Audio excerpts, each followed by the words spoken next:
जय हिंद बच्चों। आज मेरा टॉपिक है वैद्युत द्विध्रुव के कारण वैद्युत क्षेत्र की तीव्रता निकालना है। हमारे पास वैद्युत द्विध्रुव होगा जिसके कारण किसी बिंदु पर हम वैद्युत क्षेत्र की तीव्रता ज्ञात करेंगे या निकालेंगे। जैसे कि देख रहे हैं यहाँ पर लिखा है अक्षीय स्थिति मतलब एक्सिस पोजीशन पे निकालना है। एक होता है एक्सिस पोजीशन मतलब जिस पोजीशन पे जैसे मेरा ये मार्कर है इस पोजीशन पे हमारा द्विध्रुव है, तो इसी एक्सिस में हमको इसी पॉइंट पे कहीं इसी के एक्सिस के किसी पॉइंट पे हमको वैद्युत द्विध्रुव निकालना है। एक होता है निरक्षीय स्थिति, है ना। निरक्षीय स्थिति मतलब इस एक्सिस पे नहीं, इसके लंबवत एक्सिस पे कहीं निकालना है, ठीक है। तो पहला हम देखेंगे अक्षीय स्थिति। ये हमारा वैद्युत द्विध्रुव है ए से B, minus Q charge plus Q charge, ठीक है। इसी के एक्सिस पे बिंदु पी पर हमको वैद्युत द्विध्रुव की तीव्रता निकालनी है।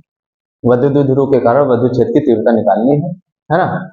ए से बी तक की जो दूरी है वो 2L होती है, जैसे मैंने दो भागों में डिवाइड कर दिया, L और L, ठीक है। इस पॉइंट P पे निकालना है। O से P तक की जो दूरी है वो R है। B पॉइंट से P पॉइंट तक की जो दूरी है वो R माइनस L है। क्यों? क्योंकि यहाँ तक अगर R है और ये इतनी L है और हमको इतनी ही चाहिए, तो R में L माइनस करेंगे तभी तो इतनी दूरी आएगी, R माइनस L आ जाएगी।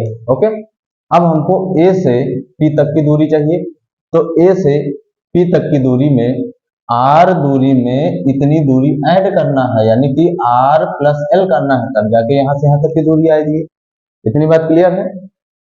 तो ये चीजें हमको अभी काम पड़ेंगी, इसलिए इनको जो है यहाँ पर रखना है, ठीक है। अब हम देखेंगे, लिखना है माना कि एक वैद्युत द्विध्रुव AB किसी ऐसे परावैद्युतांक माध्यम में स्थित है जिसका परावैद्युतांक K है। इसके मध्य बिंदु O से R दूरी पर कोई बिंदु P है जहां वैद्युत क्षेत्र की तीव्रता ज्ञात करनी है, देखेंगे आगे। देखिए, प्लस क्यू आवेश के कारण बिंदु P पर वैद्युत क्षेत्र की तीव्रता E1 वैद्युत क्षेत्र की तीव्रता E1 फार्मूला बच्चे हम लोग सब लोग जानते हैं। क्या हो जाएगा? 1/4 पाई एप्सिलॉन नॉट। परावैद्युतांक माध्यम मेरा K है, तो यहाँ पे हम K ले लेंगे, ठीक है। प्लस क्यू आवेश के कारण निकालने मतलब ये क्यू अपॉन में जो यहाँ से यहाँ तक की दूरी होगी उसका वर्ग, यहाँ से यहाँ तक की जो दूरी है वो हमारी R माइनस L है, इसका वर्ग R माइनस L का स्क्वायर,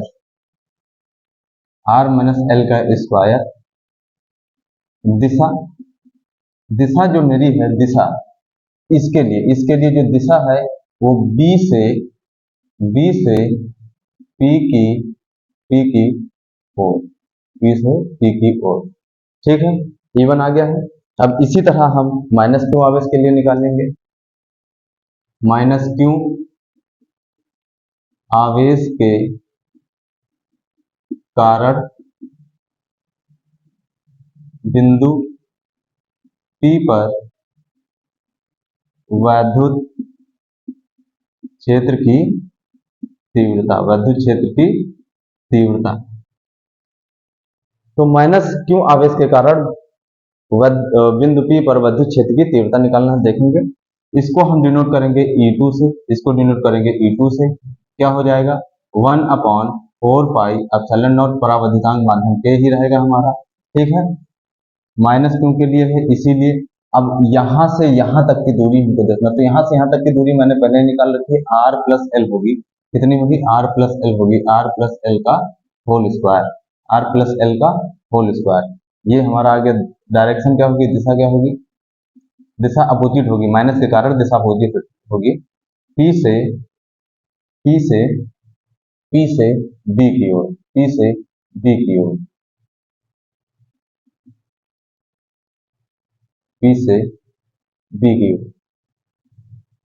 ठीक है, P से B की ओर।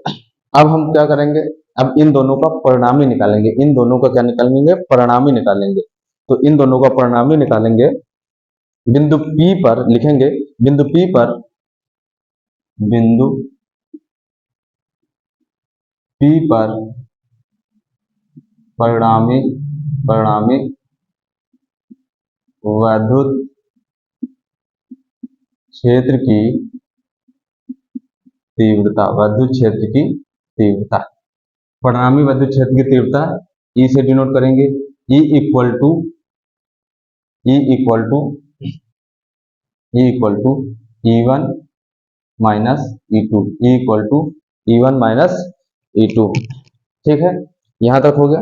अब हम इसमें जो है वैल्यू पुट करेंगे, इसमें वैल्यू पुट करेंगे तो क्या आएगा, E इक्वल टू क्या आएगा, E इक्वल टू E1 की वैल्यू रखेंगे 1/4 पाई एप्सिलॉन नॉट के into Q upon R minus L का square, minus 1/4 pi epsilon naught के, ये E2 की वैल्यू रखेंगे epsilon not Q upon R plus L का होल स्क्वायर।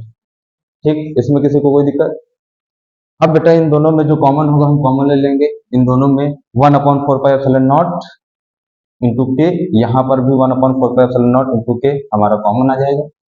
तो क्या लिखेंगे, 1/4 पाई एप्सिलॉन नॉट के, ये कॉमन हो जाएगा, क्यों भी आ जाएगा मेरा, देखो दोनों में क्यों भी है तो क्यों भी बाहर आ जाएगा, क्यों आ जाएगा तो अंदर क्या बचेगा, 1/R माइनस एल का whole square minus 1/R plus L का whole square.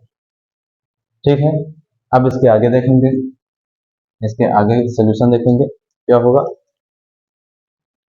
E equal to Q upon 4 pi epsilon naught के,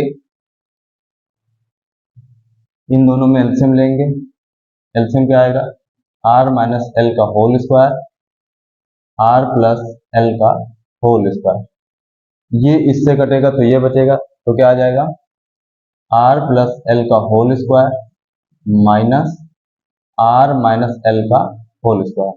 एलसीएम लेना तो सारे बच्चों को आता ही होगा, और नहीं आता होगा तो ये वीडियो है देख लीजिएगा।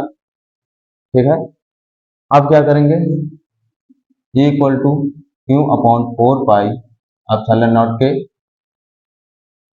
अंदर क्या करेंगे, इसको हम जो है a प्लस बी का होल स्क्वायर से खोलेंगे, तो R का स्क्वायर प्लस L का स्क्वायर प्लस 2RL माइनस, ये ब्रैकेट है इसको भी खोलेंगे, R square plus L square minus 2AB होगा, माइनस RL। ठीक है, यहाँ तक किसी कोई दिक्कत? अपॉन में हमारा क्या हो जाएगा, a minus B, a plus B, इसका फार्मूला होता है a square minus B square. ठीक है, और इसका होल स्क्वायर हो जाएगा। यहाँ तक किसी को कोई दिक्कत?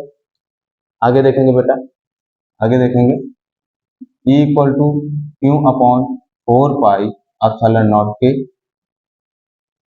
R square plus L square plus 2RL minus, अंदर इंटर कराएंगे तो R square minus L square और minus minus plus, plus 2RL upon में यही रहेगा R square minus L square का होल स्क्वायर। आगे देखेंगे 1/4 पाई एप्सिलॉन नॉट इंटू के, यहाँ से बेटा तो R स्क्वायर प्लस का R स्क्वायर माइनस का कट जाएगा, L स्क्वायर प्लस का L स्क्वायर माइनस का कट जाएगा, यहाँ पे है 2RL प्लस 2RL, तो ये टोटल मिलके हो जाएगा into 4RL upon R square minus L square का होल स्क्वायर, ये हमारा आ गया। यहाँ तक किसी को कोई दिक्कत? अब बेटा वैद्युत द्विध्रुव जो होता है, जैसे मेरा H2O, HCl ऐसे होते, तो इनके बीच की जो दूरी होती है वो बहुत कम होती है, इनके बीच की दूरी जो होती है वो बहुत कम होती है। जैसे यहाँ पे 2L माने थे, तो यहाँ बहुत कम दूरी होगी, यहाँ पे जो है बहुत ही थिंक दूरी होगी, बहुत कम दूरी होगी। R के कंपैरिजन में यहाँ पे बहुत कम दूरी होगी, इसीलिए हम क्या करेंगे, L less than, very very less than R, मतलब एल को यहाँ पे क्या कर देंगे, नगण्य कर देंगे। क्या कर देंगे, नगण्य कर देंगे। नगण्य मान लेते हैं, नगण्य मान लेते हैं।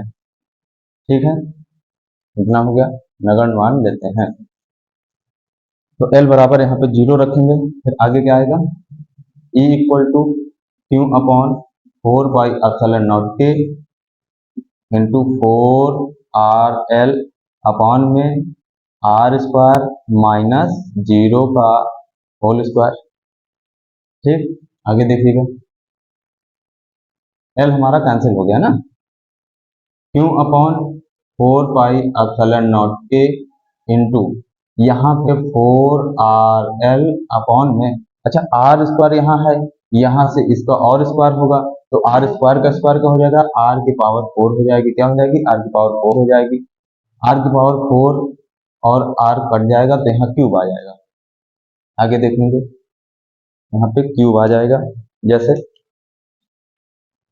ई की power Q upon 4 pi epsilon naught के इंटू क्या बचेगा बेटा, 4L upon R cube, 4L upon R cube, ये बचेगा, ये बचेगा बेटा मेरा।